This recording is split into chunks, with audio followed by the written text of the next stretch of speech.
Malema attends ANC-NEC meeting and City of Cape Town will not recognize renaming of Rondebosch Common. I'm Lebo Changela with this news update. Suspended ANC Youth League leader Julius Malema is attending an ANC National Executive meeting as a full member at a venue outside Pretoria.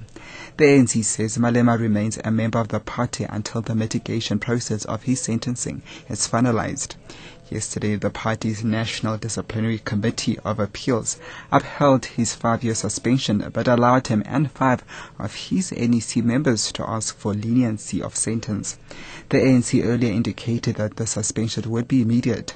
ANC spokesperson Jackson Tembu now says there is no hurry. With regard to the issues of when is the effectiveness of the sanctions, you will know that the NDCA said that they have a chance to go and mitigate. So until such mitigation has taken place, the sanctions will not kick in. There is another matter that has been raised. It's a matter of Comrade Julius' case of 2010 because he got a suspended sentence. But I think the leadership has decided that there is no particular hurry. Why don't we allow all these matters to be handled simultaneously?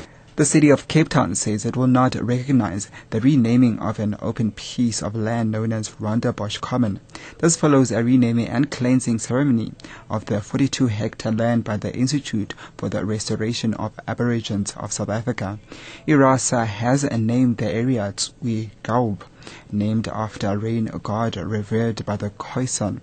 City spokesperson Grant Pascu says due process must be followed. There are certain procedures in place when we rename any open spaces, streets or any buildings, and I think the group must engage the city. It would have to be removed, yes, until there's a formal process engaged. There's a process and criteria that needs to be met when we rename any buildings, yeah, so that sign would need to be removed. 3 men allegedly posing as police officers at Sebenza on the East Rand have been arrested. Police say the 3 were found in possession of police uniforms, stolen cars and a gun. Police spokesperson Jethro Mchali says the cars are suspected to have been stolen in Dobsonville and Milder's Drift. Upon searching their vehicles, they found 2 police caps, 2 reflector jackets of the police, as well as the revolver pistol and some cell phones. The suspects were then arrested and they will be charged with impersonating a police, possession of suspected stolen vehicles, possession of police uniforms, and possession of unlicensed firearm.